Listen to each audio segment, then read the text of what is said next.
கர்த்தருடைய நாமம் மகிமைப்படுவதாக. இன்றைக்கு நாம் தியானிக்க போகும் வசனம், நீங்கள் திடமனதாயிருந்து காரியங்களை நடத்துங்கள், உத்தமனுக்கு கர்த்தர் துணை. 2 நாளாகமம் 19ஆம் அதிகாரம் 11ஆம் வசனத்தின் பிற்பகுதி. இந்த வார்த்தைகளை யோசபாத் கூறுகிறான். நீங்கள் திடமனதாயிருந்து காரியத்தை நடத்துங்கள், உத்தமனுக்கு கர்த்தர் துணை என்று. கர்த்தர் எப்பொழுதும் உத்தமமுள்ள இருதயத்திற்கே துணையாயிருக்கிறார். கர்த்தரை நம்பி நம்முடைய இருதயத்தை நேராக்கும் பொழுது அவர் நமக்கு துணையாயிருக்கிறார்.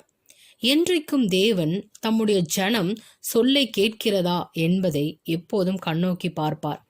தம்முடைய வசனத்திற்கும் தம்முடைய வார்த்தையின் கற்பனைகளுக்கும் ஜனங்கள் கீழ்ப்படியும் பொழுது கர்த்தர் அவர்களோடு கூட இருப்பார். உத்தம இருதயம் என்றால் என்ன?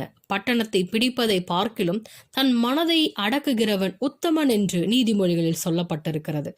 நம் மனதை அடக்கி கர்த்தருடைய சமூகத்தில் காத்திருந்து தேவனுடைய வார்த்தையை பெற்று மனுஷர் சொல்லும் பிரகாரமாக அல்ல, கர்த்தர் சொல்லும் பிரகாரமாய் நடப்பதே உத்தம இருதயம். நம்முடைய மனதில் அநேக யோசனைகள் தோன்றும், அநேக எண்ணங்கள் தோன்றும். அவைகள் எல்லாவற்றிலும் கர்த்தருடைய வார்த்தை எது என்று நிதானித்து அறிந்து, அது தீமையானால் அதை விட்டு விலக வேண்டும், அது நன்மையானால் நாம் பின்தொடர வேண்டும் என்று கர்த்தருடைய வார்த்தை நமக்கு தெளிவாக கூறும்.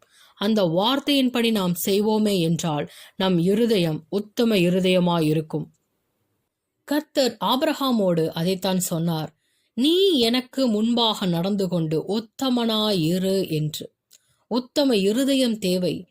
தேவனுடைய பிள்ளைகள் எல்லா சூழ்நிலையிலும் உத்தம இருதயத்தோடு இருக்க வேண்டும் என்று கர்த்தர் விரும்புகிறார்.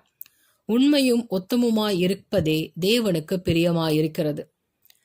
2 நாளாகமம் 18ஆம் அதிகாரம் 19ஆம் அதிகாரத்தில் நாம் பார்க்கலாம். யோசபாத் என்னும் யூத ராஜாவும் இஸ்ரவேல் என்னும் ஆகாப் ராஜாவும் இருவரும் சேர்ந்து ஒரு யுத்தத்திற்கு போகிறார்கள்.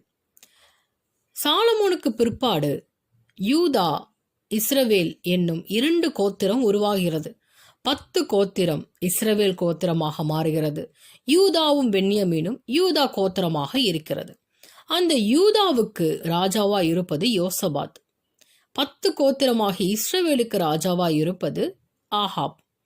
ஆகாப் தன்னுடைய எல்லா தீர்க்கதரிசிகளையும் கூப்பிடுகிறான். நான் இந்த யுத்தத்திற்கு போகலாமா வேண்டாமா? கீலேயாத்தில் உள்ள ராமோத்துக்கு போலாமா? இந்த யுத்தத்தில் நான் வெற்றி பெறுவேனா என்று அவன் கேட்கிறான். அவனுடைய தீர்க்கதரிசிகள் 400 பேர் இருக்கிறார்கள். அவர்கள் எல்லோரும் கூறுகிறார்கள், நீ போ, கர்த்தர் உம்முடைய கைகளில் இந்த யுத்தத்தை ஒப்பு கொடுப்பார், நீதான் வெற்றி பெறுவாய் என்று. அப்பொழுது யோசபாத் சொல்கிறான், இவர்களை தவிர வேறு யாராவது இருக்கிறார்களா? வேற ஏதாவது தீர்க்கதரிசி இருந்தா அவர்களை பார்ப்போம், அவர்கள் கர்த்தருடைய தீர்க்கதரிசியா இருக்க வேண்டும் என்று யோசபாத் கூறுகிறான். அப்பொழுது இஸ்ரவேல் ராஜா, கர்த்தரிடத்தில் விசாரித்து அறிகிறதற்கு ஒருவன் இருக்கிறான், ஆனா அவன் பேர் மீகாயா. அவன் எப்பவும் எனக்கு பொல்லாப்பதான் சொல்லுவானே தவிர நன்மையானதை ஒன்றும் சொல்ல மாட்டான். இவர்கள் தான் எனக்கு நன்மையாகவும் சாதகமாகவும் சொல்கிறார்கள் என்று அந்த 400 தீர்க்கதரிசிகளை அவன் வெற்றி கொள்கிறான். யோசபாத்தின் பேச்சை கேட்டு இஸ்ரவேலின் ராஜாவும் பிரதானிகளில் ஒருவனை அனுப்பி மிகாயாவை கூட்டிக் கொண்டு வா என்று சொல்கிறான். அப்போது அந்த பிரதானி போய் சொல்கிறான், உம்முடைய வார்த்தை ராஜாவுக்கு நன்மையாய் இருக்கும்படிக்கு சொல்லு என்று. ஆனால் மிகாயா சொன்னது, என் தேவன் சொல்வதையே சொல்லுவேன் என்று கர்த்தருடைய ஜீவனை கொண்டு சொல்கிறேன் என்றான். தேவனுடைய பிள்ளைகளுக்கு இப்படிப்பட்ட வைராக்கியம்தான் தேவை. என் தேவன் சொல்வதையே சொல்லுவேன் என்று நாம் என்றைக்கும் பேச வேண்டும். மனுஷருக்கு பிரியமாகவோ மனுஷனுடைய வார்த்தைக்கு சாதகமாகவோ நாம் என்றைக்கும் நடந்துவிடக்கூடாது. கர்த்தர் உங்களுக்கு என்ன கட்டளை இடுகிறாரோ அதை மாத்திரம் பேசுங்கள். மற்றவைகளை நீங்கள் பேசுவதற்கு கர்த்தர் அதிகாரம் தரவில்லை. தேவனுடைய பிள்ளைகள் என்ன பேச வேண்டும் என்பதை கர்த்தர் அவர்களுக்கு அறிவிப்பார். எல்லா சூழ்நிலைகளிலும் நாம் கர்த்தர் நமக்கு சொல்லும் காரியத்தை மாத்திரம்தான் அறிவிக்க வேண்டும். நம்முடைய இருதயம் அநேக காரியங்களை பற்றி யோசித்துக் கொண்டிருக்கும். ஆனால் அப்படி அல்ல. பொய் தீர்க்க தரிசனத்தையோ இல்லை பொய்யான மாய்மாலமான வார்த்தைகளையோ நாம் பேசக்கூடாது. கர்த்தருக்கு பிரியமாய் கர்த்தருடைய வார்த்தை எதுவோ அதை நாம் பேச வேண்டும்.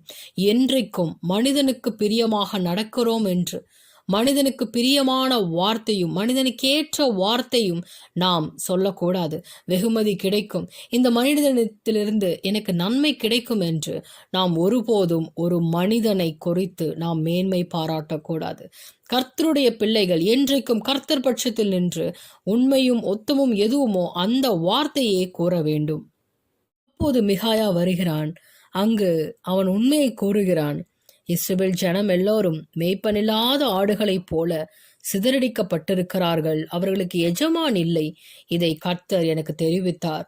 இதோ பொய்யின் ஆவிகள் இதோ இந்த இஸ்ரவேலின் ராஜாவுடைய 400 தீர்க்கதரிசியின் வாய்களில் இருக்கிறது என்று அவன் வெகு தைரியத்துடன் அவர்களுக்கு முன்பாக சொல்கிறான். அப்பொழுது அந்த தீர்க்கதரிசிக்கே ஒரு தலைவன் இருக்கிறான், சிதேக்கியா. அவன் வந்து அவனை அறைந்து, என்னை விட கர்த்தர் உனக்கு தெரிவித்து விடுவாரா என்று அவன் மேன்மை பாராட்டுகிறான். அப்பொழுது அவன் சொல்றான், நீ ஒளித்துக்கொள்ள உள்ளறையிலே பதுங்கும் அந்த நாளிலே அதை நீ காண்பாய் என்று. ஆம், பொய்யின் வார்த்தைகளும் பொய்யின் ஆவிகளும் 400 பாகால் தீர்க்கதரிசிகள், கர்த்தருடைய தீர்க்கதரிசிகள் என்று மனுஷனை பிரியப்படுத்தும் தீர்க்கதரிசிகளிடத்தில் இந்த பொய்யின் ஆவி கிரியை செய்தது. ஆனால் தேவன் சொல்வதையே சொல்வேன் என்று இருக்கிற அந்த மிகாயாவுடைய வாயில் கர்த்தருடைய வார்த்தை மாத்திரம் இருந்தது. தேவனுடைய பிள்ளைகள், தேவனுடைய ஜனங்கள் என்றைக்கும் கர்த்தருடைய வார்த்தையை நம்பி அவருக்கென்று நிலை நிற்கிறவர்களுக்கு தேவனுடைய வார்த்தை என்றைக்கும் வரும். மனுஷன் அப்பத்தினால் மாத்திரம் அல்ல, தேவனுடைய வாயிலிருந்து புறப்படும் ஒவ்வொரு வார்த்தையினாலும் பிழைப்பான். கர்த்தருடைய வார்த்தை எல்லா சூழ்நிலையிலும் பஞ்ச காலங்களிலும் கர்த்தருடைய வார்த்தை உங்களை தேடி வரும். அந்த வார்த்தை உங்களுக்கு ஆறுதலை தரும். திடமனதாய் இருந்து காரியத்தை நடப்பியுங்கள். உத்தமனுக்கு கர்த்தர் துணை என்று கர்த்தருடைய வார்த்தை வரும்பொழுது நாம் என்றைக்கும் எழுந்து செயல்படுவோம். அப்போது ஆகாப் அவனை சிறைச்சாலையில் அடைக்கிறான். ஆனால் மிகாயாவோ, நீ சமாதானத்தோடு திரும்பி வந்தால் கர்த்தர் என்னை கொண்டு பேசினதில்லை என்று உறுதியாக நிற்கிறான். தேவனுடைய பிள்ளைகளுக்கும் அந்த உறுதி வேண்டும். கர்த்தரின் இடத்தில் பேசியிருக்கிறார், எனக்கான வாக்குத்தத்தங்களை கொடுத்திருக்கிறார், என்னோடு அவர் இப்போதும் பேசிக்கொண்டு இருக்கிறார் என்று நாம் உறுதியாய் நிற்க வேண்டும். மனுஷர்களையோ சூழ்நிலைகளையோ பார்த்து கர்த்தரினோடு பேசவில்லை, அவர் என்னை மறந்து விட்டார் என்று நாம் ஒருபோதும் சொல்லக்கூடாது. எல்லா சூழ்நிலையிலும் எல்லா கடினமான காரியங்களிலும் நாம் ஒன்றை மறக்கக்கூடாது, கர்த்தர் நம்மோடு இருக்கிறார் என்று நாம் விசுவாசிக்க வேண்டும். சிறைச்சாலையில் தான் அவன் இருக்கிறான். ஒருவேளை நான் சொன்னது பொய்யோ என்று அவன் யோசித்திருக்கலாம். இல்லை, கர்த்தர் என்னை கைவிட்டு விட்டாரோ என்று யோசித்திருக்கலாம். அல்ல, கர்த்தர் எனக்கு சொன்னவைகளை நான் சொன்னேன், அது நிமித்தம் எனக்கு என்ன பாடுகள் வந்தாலும் அது கர்த்தர் பார்த்து கொள்வார் என்று அவன் வெகு தைரியமாய் நின்றான். நடந்தது என்ன? அவன் சொன்னதை கர்த்தர் நிறைவேற்றினார். தேவனுடைய பிள்ளைகள் கர்த்தர் கொடுக்கும் வார்த்தையை நம்பி விசுவாசம் உள்ளவர்களாய் இருக்க வேண்டும். யோசபாத் எவ்வளவுதான் தேவனுக்கு பிரியமாய் நடந்தாலும் தவறான ஒரு சேர்க்கை ஆகாபுடன் சேர்ந்து அவன் இந்த யுத்தத்தில் போய் நின்றான். அந்த யுத்தத்தில் ஆகாபை விட யோசபாத்தை அவர்கள் நெருங்கி வந்தார்கள். ஆனால் கர்த்தர் அவனுக்கு அனுசாரியாயிருந்தார். அப்பொழுது அந்த பகைவர்கள் அவனை விட்டு விலகும்படி கர்த்தர் கட்டளையிட்டார். யோசபாத் தப்பித்து கொண்டான்.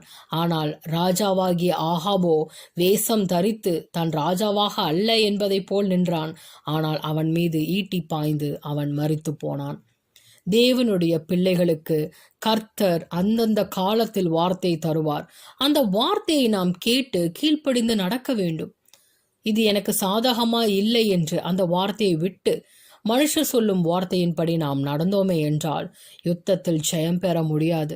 அப்போதுதான் யோசபாத் சமாதானத்தோடு எருசலேமுக்கு வந்து கர்த்தருக்கு முன்பாக தன் இருதயத்தை நேராக்கி நியாயாதிபதிகள், தீர்க்கதரிசிகள், ஆசாரியர்கள், லேவியர்கள் யாவரையும் கூப்பிட்டு, யாருக்கும் முகதாட்சணியம் செய்யாதிருங்கள், யாவருக்கும் உண்மையோடனும் உத்தமத்துடனும் கர்த்தருடைய வார்த்தையை போதியுங்கள்.